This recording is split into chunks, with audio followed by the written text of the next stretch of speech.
ओम शांति। ओम शांति। ओम शांति। आज 31 अक्टूबर 2025 प्रातः मुरली ओम शांति। बाप दादा सुनते हैं बाबा के मीठे मीठे मधुर वाक्य, महावाक्य। बाबा कहते, मीठे बच्चे तुम हो स्पिरिचुअल रूहानी इनकॉग्निटो सेल्वेशन आर्मी। तुम्हें सारी दुनिया को सेल्वेज करना है। डूबे हुए बेड़े को पार लगाना है। प्रश्न है, संगम पर बाप कौन सी यूनिवर्सिटी खोलते हैं जो सारे कल्प में नहीं होती? तो बाबा उत्तर में कहते हैं, राजाई प्राप्त करने के लिए पढ़ने की गॉड फादरली यूनिवर्सिटी व कॉलेज संगम पर बाप ही खोलते हैं। ऐसी यूनिवर्सिटी सारे कल्प में नहीं होती। इस यूनिवर्सिटी में पढ़कर तुम डबल सिरताज राजाओं का राजा बनते हो। ओम शांति। मीठे मीठे रूहानी बच्चों से पहले पहले बाबा पूछते हैं, यहाँ आकर जब बैठते हो तो आत्मा अपने को आत्मा समझ बाप को याद करते हो? क्योंकि यहाँ तुमको कोई धंधाधोरी मित्र संबंधी आदि भी नहीं है।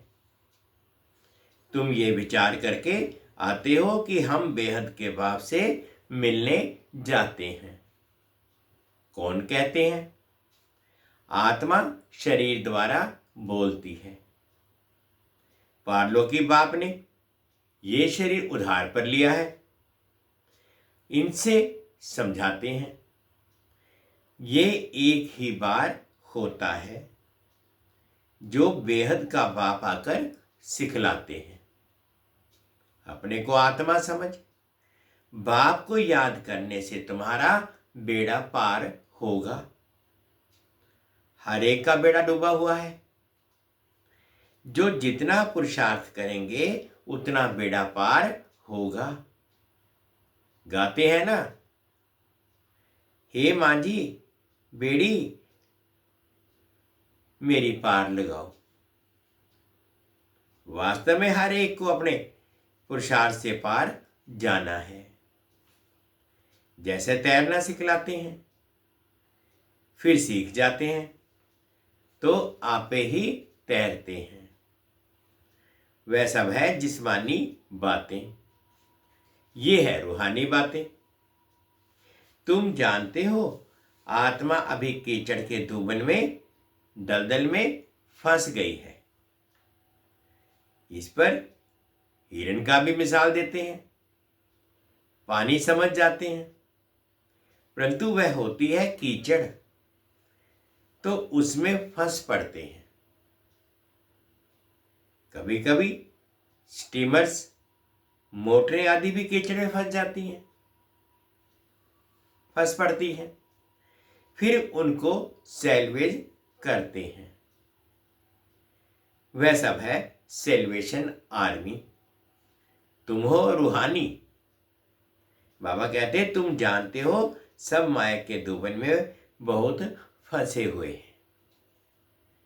इनको माया का धुबन कहा जाता है। बाप आकर समझाते हैं इनसे तुम कैसे निकल सकते हो। वह सैल्वेज करते हैं।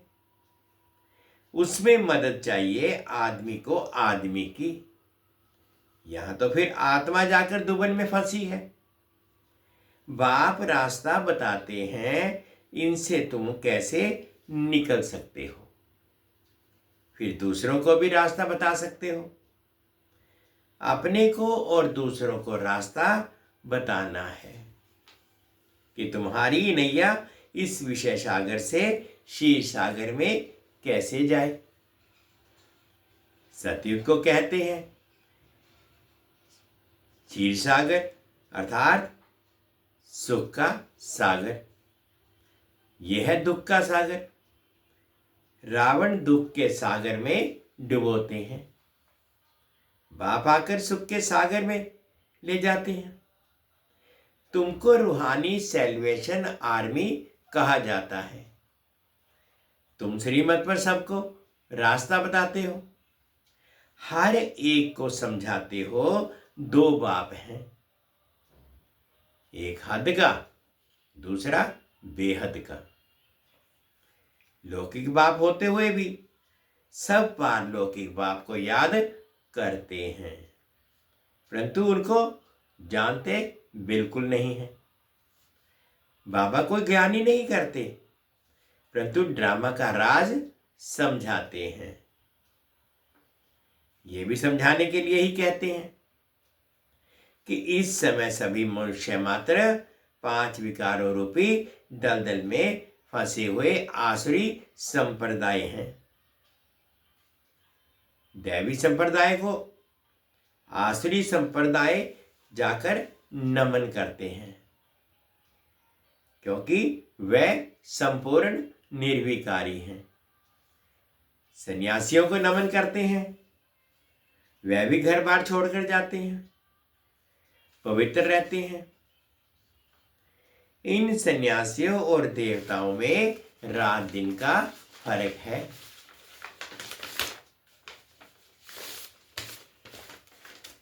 देवताओं का तो जन्म योग बल से होता है। इन बातों को कोई जानते नहीं।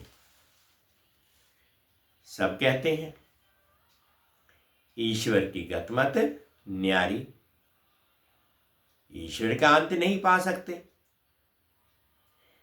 सिर्फ ईश्वर व भगवान कहने से इतना लाभ नहीं आता है। सबसे अच्छा अक्षर है बाप। मनुष्य बेहद के बाप को ना नहीं जानते तो जैसे ऑर्फन है। मैगजीन में भी निकाला है, मनुष्य क्या कहते और भगवान क्या कहते हैं। बाप कोई गाली नहीं देते, बच्चों को समझाते हैं, क्योंकि बाप तो सबको जानते हैं, समझाने के लिए कहते हैं। इनमें आसुरी गुण है, आपस में लड़ते रहते हैं। यहां तो लड़ने की दरकार नहीं है। वह कौरव अर्थात आसुरी संप्रदाय, ये है देवी संप्रदाय। बाप समझाते हैं मनुष्य को मुक्ति व जीवन मुक्ति के लिए राजयोग सिखलाए, ये हो नहीं सकता। इस समय बाप ही तुम आत्माओं को सिखला रहे हैं। देही अभिमानी में फर्क देखो कितना है। देह अभिमान से तुम गिरते आए हो, बाप एक ही बार आकर तुमको देही अभिमानी बनाते हैं। ऐसे नहीं कि तुम सतयुग में देह से संबंध नहीं रखेंगे, वहां यह ज्ञान ही रहता कि मैं आत्मा परमपिता परमात्मा की संतान हूं। ये ज्ञान तुमको अभी ही मिलता है, जो प्राय लोप हो जाता है। तुम इस श्रीमत पर चल प्रारब्ध को पाते हो। बाप आते ही हैं राजयोग सिखलाने। ऐसी पढ़ाई कोई होती नहीं। डबल सिरताज राजाएं सतयुग में होते हैं, फिर सिंगल ताज वालों की राजाई भी है। अभी वह राजाई नहीं रही है। प्रजा का प्रजा पर राज्य है। तुम बच्चे अभी राजाई के लिए पढ़ते हो। इसको गॉडफादरली यूनिवर्सिटी कहा जाता है। तुम्हारा नाम भी लिखा हुआ है। वो लोग भल नाम रखते हैं गीता पाठशाला। पढ़ाते कौन है? श्री कृष्ण भगवान आज कह देंगे। अब श्री कृष्ण तो पढ़ा ना सके, बाबा कहते अब श्री कृष्ण तो पढ़ा ना सके। श्री कृष्ण तो खुद पाठशाला में पढ़ने जाते हैं। प्रिंस प्रिंसेस कैसे स्कूल में जाते हैं? वहां की भाषा ही दूसरी है। ऐसे भी नहीं कि संस्कृत में गीता गाई है। यहां तो अनेक भाषाएं हैं। जो जैसा राजा होता है वह अपनी भाषा चलाते हैं। संस्कृत भाषा कोई राजाओं की नहीं है। बाबा कोई संस्कृत नहीं सिखलाते हैं। बाप तो राजयोग सिखलाते हैं सतयुग के लिए। बाप कहते हैं काम महाशत्रु है, इन पर जीत पहनो। प्रतिज्ञा कराते हैं। यहां जो भी आते हैं उनसे प्रतिज्ञा कराई जाती है। काम पर जीत पाने से तुम जगत जीत बनेंगे। ये है मुख्य विकार। ये हिंसा द्वारा से चली आती है। यह हिंसा द्वापर से चली आती है, जिसमें वाम मार्ग शुरू हुआ। देवताएं कैसे वाम मार्ग में जाते हैं?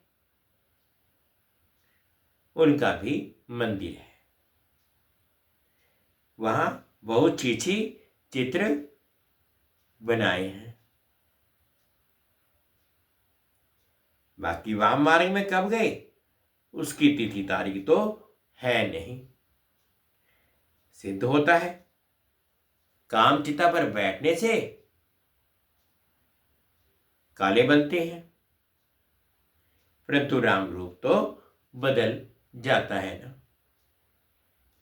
कामचिता पर चढ़ने से आयरन एजेंट्स बन पड़ते हैं। अभी तो 5 तत्व भी तमो प्रधान है ना, इसलिए शरीर भी ऐसे तमो प्रधान बनते हैं।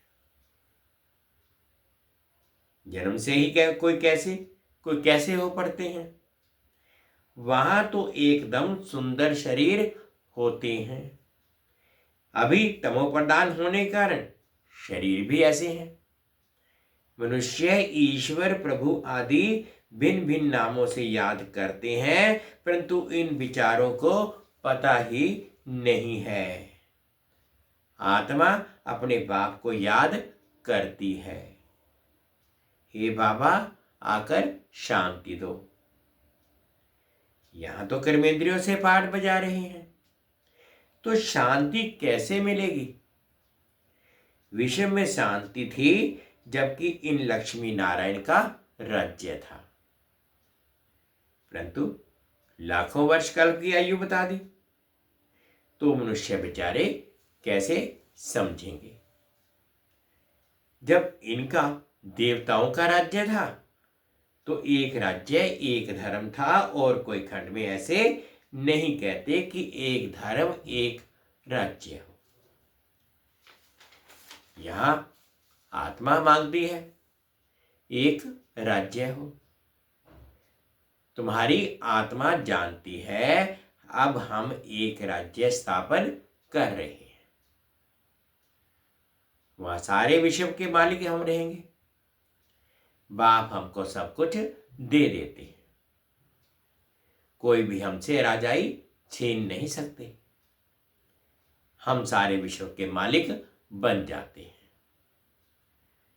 विश्व में कोई सूक्ष्म वतन मूल वतन नहीं आता है। ये सृष्टि का चक्कर यहां ही फिरता रहता है। इसको बाप जो रचयिता है वही जानते हैं। ऐसे नहीं कि रचना रचते हैं, बाप आते ही हैं संगम पर पुरानी दुनिया से नई दुनिया बनाने। दूर देश से बाबा आया हुआ है।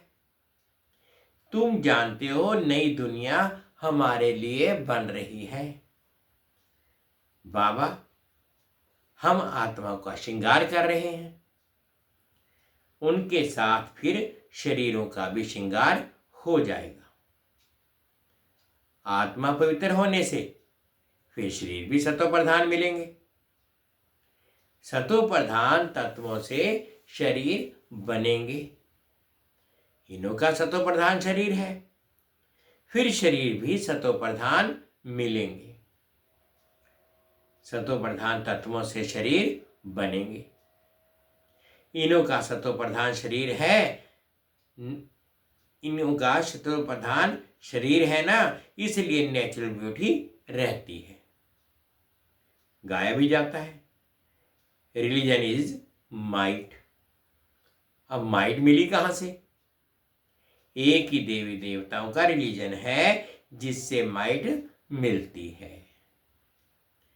ये देवताओं ही सारे विश्व के मालिक बनते हैं, और कोई विश्व के मालिक नहीं बनते। तुमको कितनी माइट मिलती है। लिखा हुआ भी है आदि सनातन देवी देवता धर्म की स्थापना शिव बाबा ब्रह्मा द्वारा करते हैं। ये बातें दुनिया में कोई जानते थोड़े ही हैं। बाप कहते हैं मैं ब्राह्मण कुल स्थापन करता हूं, फिर उन्हों को सूर्यवंशी डिनाइस्टी में ले आता हूं। जो अच्छी रीति पढ़ते हैं वे पास हो सूर्यवंशी में आते हैं। है सारी ज्ञान की बात। उन्होंने फिर स्थूल बाण हथियार आदि दिखाए हैं। बाण चलाना भी सीखते हैं। छोटे बच्चों को भी बंदूक चलाना सिखाते हैं। तुम्हारा फिर है योग बाण। बाप कहते हैं मामेकम याद करोगे तो तुम्हारे विकर्म विनाश होंगे। हिंसा की कोई बात नहीं है। तुम्हारी पढ़ाई भी है गुप्त। तुम हो स्पिरिचुअल, रूहानी सेल्वेशन आर्मी। ये कोई को मालूम नहीं है कि रूहानी आर्मी कैसे होती है। तुम हो इनकॉग्निटो, स्पिरिचुअल रूहानी सेल्वेशन आर्मी। सारी दुनिया को तुम सेल्वेज करते हो। सबका बेड़ा डूबा हुआ है। बाकी सोने की लंका कोई है नहीं। ऐसे नहीं कि सोनी द्वारका नीचे चली गई है, वह निकल आएगी। नहीं, द्वारका में भी इनका राज्य था, परंतु सतयुग में था। सतयुगी राजाओं की ड्रेस ही अलग होती है, त्रेता की अलग होती है। भिन्न भिन्न ड्रेस, भिन्न भिन्न रस्म रिवाज होती है।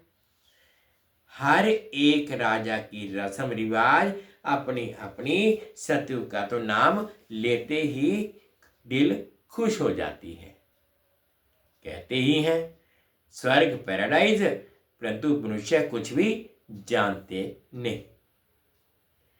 मुख्य तो है देलवाड़ा मंदिर, हूबहू तुम्हारा यादगार है।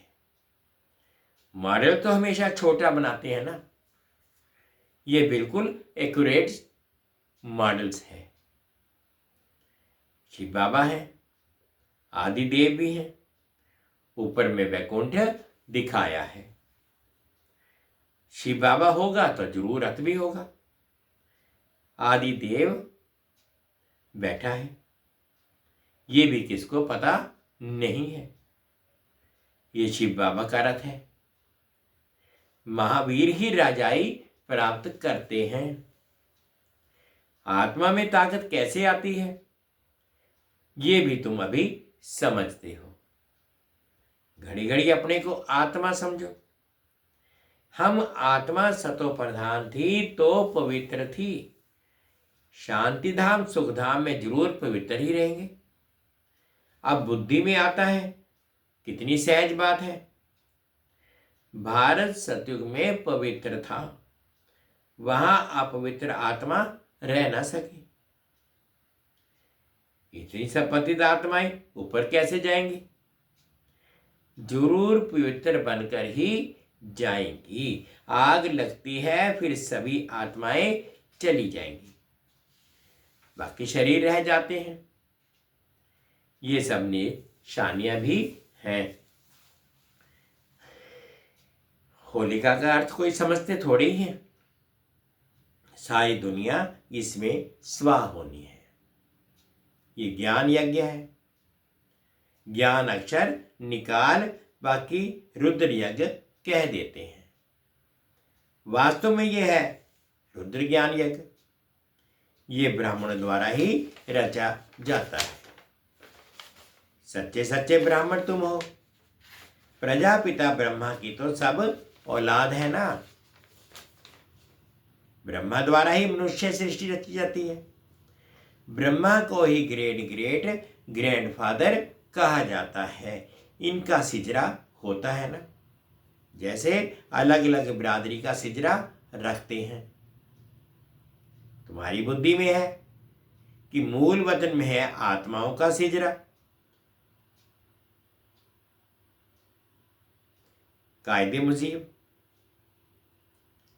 शिव बाबा, फिर ब्रह्मा विष्णु शंकर, फिर लक्ष्मी नारायण ये सब आदि ये सब हैं मनुष्यों के सिजरे।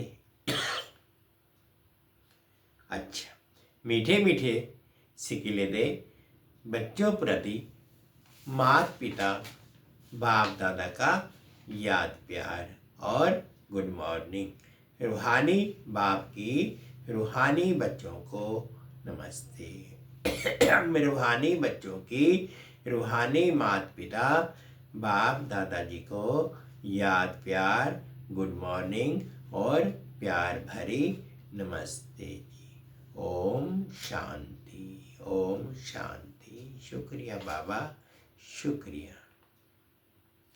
धारणा के लिए मुख्य सार में फर्स्ट पॉइंट बाबा ने कहा, रूहानी सेल्वेशन आर्मी बन स्वयं को और सर्व को सही रास्ता बताना है। सारी दुनिया को विषय सागर से सेल्वेज करने के लिए बाप का पूरा पूरा मददगार बनना है। सेकंड पॉइंट में बाबा ने कहा, ज्ञान योग से पवित्र बन आत्मा का श्रृंगार करना है, शरीरों का नहीं। आत्मा के पवित्र बनने से श्रृंगी शरीर का श्रृंगार स्वतः ही हो जाएगा। आज बाबा ने मीठा मीठा वरदान दिया। अनुभव करेंगे, किनारा करने के बजाय हर पल बाप का सहारा अनुभव करने वाले निश्चय बुद्धि विजयी भव। किनारा करने की बजाय हर पल बाप का सहारा अनुभव करने वाले निश्चय बुद्धि विजयी भव। विजयी भव की वरदानो दो आत्मा, विजयी भव की वरदानी आत्मा हर पल स्वयं को सहारे के नीचे अनुभव करती है। उनके मन में संकल्प मात्र भी बेसहारे व अकेलेपन का अनुभव नहीं होता। कभी उदासी या अल्पकाल के हद का वैराग्य नहीं आता। वे कभी किसी कार्य से, समस्या से, व्यक्ति से किनारा नहीं करते, लेकिन हर कर्म करते हुए, सामना करते हुए, सहयोगी बनते हुए बेहद की वैराग्य वृत्ति में रहते हैं। स्लोगन है, एक बाप की कंपनी में रहो और बाप को ही अपना कंपेनियन बनाओ। एक बाप की ही कंपनी में रहो और एक बाप को ही अपना कंपेनियन बनाओ। अव्यक्त इशारे हैं, स्वयं और सर्व के प्रति मनसा द्वारा योग की शक्तियों का प्रयोग करो। दिव्य बुद्धि रूपी विमान द्वारा सबसे ऊंची चोटी की स्थिति में स्थित हो। अव्यक्त वतनवासी बन विश्व की सर्व आत्माओं के प्रति शुभ भावना और श्रेष्ठ कामना के सहयोग को लहर फैलाओ, सहयोग की लहर फैलाओ। योग के प्रयोग द्वारा दुखी अशांत आत्माओं को शांति और शक्ति को सकाश दो। मीठे बच्चे, तुम हो स्पिरिचुअल रूहानी इनकॉग्निटो सेल्वेशन आर्मी। तुम्हें सारी दुनिया को सेल्वेज करना है, डूबे हुए के बेड़े को पार लगाना है।